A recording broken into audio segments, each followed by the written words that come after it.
Assalamualaikum warahmatullahi wabarakatuh. Selamat pagi anak-anak. Apa kabar kalian hari ini? Ya, bertemu lagi dengan Ustazah yang akan mengajarkan pelajaran PAI. Nah, sebelum kita mulai pelajaran PAI-nya, kalian bisa ambil buku kalian dan membuka halaman 38 bab 10. Materinya tentang Ma'rifatur Rasul. Rukun iman merupakan pondasi utama dalam kehidupan seorang muslim. Salah satunya beriman kepada Rasul utusan Allah. Ayo, siapa yang tahu iman kepada Rasul itu rukun yang keberapa? Iya, betul sekali. Iman kepada Rasul merupakan rukun iman yang keempat. Nah, sebelum kita beriman kepada Rasul, maka kita harus mengenali dulu siapa Rasul itu. Makna Rasul. Rasul adalah seorang laki-laki yang diberi wahyu Allah Subhanahu wa Ta'ala yang berkewajiban untuk melaksanakannya dan menyampaikannya kepada umat manusia. Pada surat Al-Anbiya ayat 7 Allah berfirman, "Wa ma arsalna qablaka illa rijalan nuhi ilaihim fas'alu ahla dzikri in kuntum la ta'lamun." Artinya, dan kami tidak mengutus rasul-rasul sebelum engkau wahai Muhammad, melainkan beberapa orang laki-laki yang kami beri wahyu kepada mereka. Maka tanyakanlah kepada orang yang berilmu jika kamu tidak mengetahui. Allah mengutus seorang rasul selain membawa wahyu, juga menjadikan teladan bagi manusia, serta menerapkan semua ajaran yang dibawa dalam beribadah kepada Allah.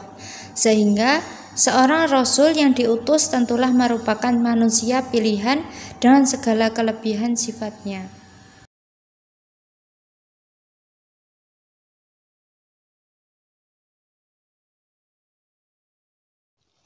Sifat dasar Rasul.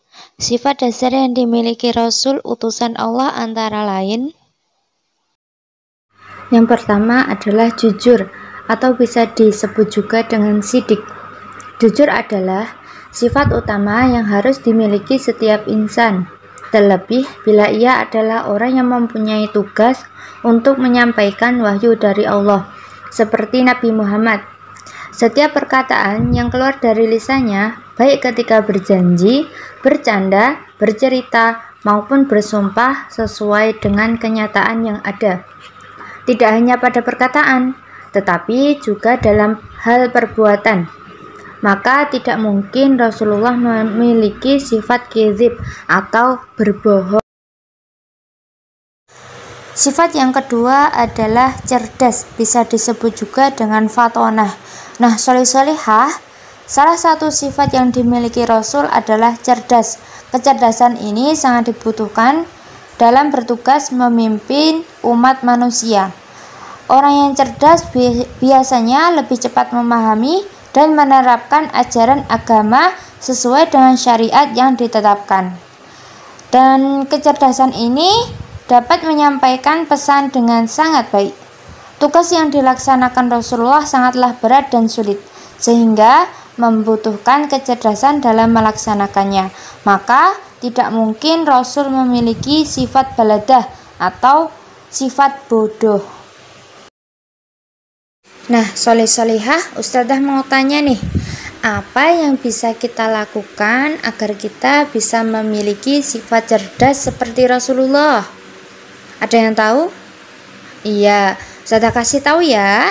Yang pertama, belajar dengan rajin. Kedua, berdoa. Berdoa sebelum belajar, berdoa sebelum makan. Nah, yang ketiga, makan makanan yang halal dan thayyib. Sifat ketiga adalah dapat dipercaya atau amanah. Nah, amanah itu artinya dapat dipercaya. Rasulullah adalah sosok yang sangat amanah dalam mengurus setiap urusan. Ketika Allah memberikan wahyu untuk disampaikan ke seluruh umat manusia, Rasulullah melaksanakan dengan sebaik-baik mungkin tanpa mengeluh meskipun keselamatan beliau akan terancam. Nah, maka dari itu kita harus mencontoh sifat Rasulullah. Ustazah mau tanya lagi ya, siapa yang pernah berjanji? Nah, kalau kita berjanji, apa ya yang harus kita lakukan? Iya, pintar sekali. Harus menepati janji agar orang lain percaya kepada kita. Selain berjanji, ketika kita meminjam barang, nah, apa yang harus kita lakukan kalau kita meminjam barang teman kita? Iya, mengembalikannya. Misal, meminjam pensil, meminjam penghapus, dan peralatan lainnya. Kita harus mengembalikan kepada pemiliknya. Oke? Sifat keempat yaitu menyampaikan atau tabligh. Salah satu tugas Rasul adalah menyampaikan wahyu. Nah, maka dari itu Rasulullah mempunyai sifat tabligh yang artinya menyampaikan. Dan Rasulullah tidak akan mungkin memiliki sifat hitman yang artinya menyembunyikan.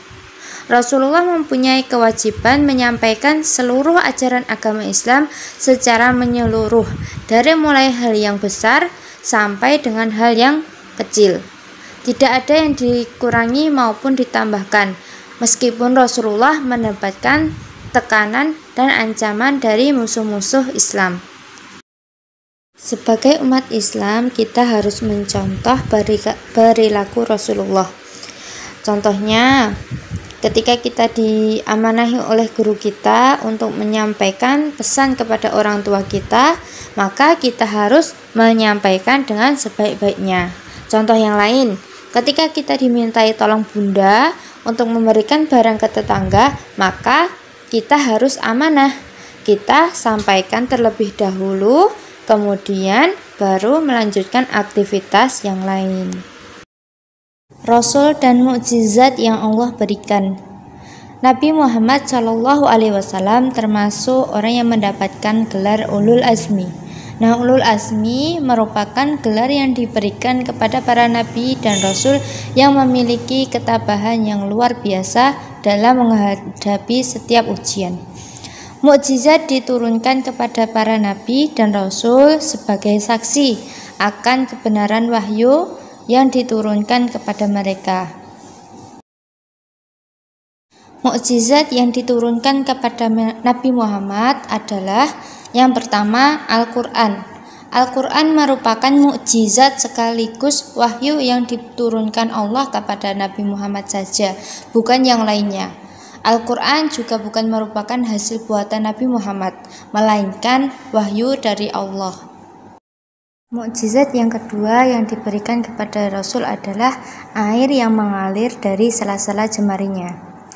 Pada zaman Rasulullah dahulu, para sahabat tidak mendapatkan air wudhu. Lalu, Rasul memerintahkan salah satu sahabat untuk mengambil wadah. Nah, pada saat itu jari jemarinya Rasul mengeluarkan air sehingga para sahabat bisa wudhu di situ. Mukjizat yang ketiga yaitu kayu merintih merindukan Rasulullah. Ceritanya, pada zaman dahulu Nabi pernah berkhutbah dengan menggunakan batang kayu sebelum dibuatkan mimbar.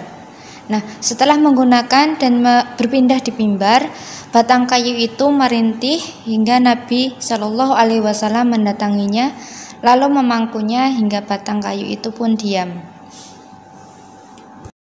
Mukjizat yang keempat adalah hujan turun deras atas permintaannya.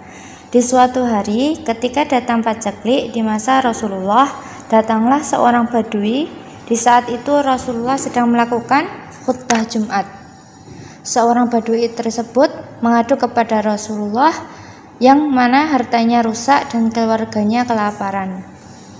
Kemudian Rasulullah mengadahkan tangannya seraya berdoa meminta kepada Allah agar diturunkan hujan. Mukjizat yang kelima adalah pohon-pohon yang bersaksi. Pada zaman Rasulullah, ada seorang badui yang mendatangi Rasulullah dengan berkata, "Dan apa aku dapat mengetahui bahwa Anda adalah utusan Allah?"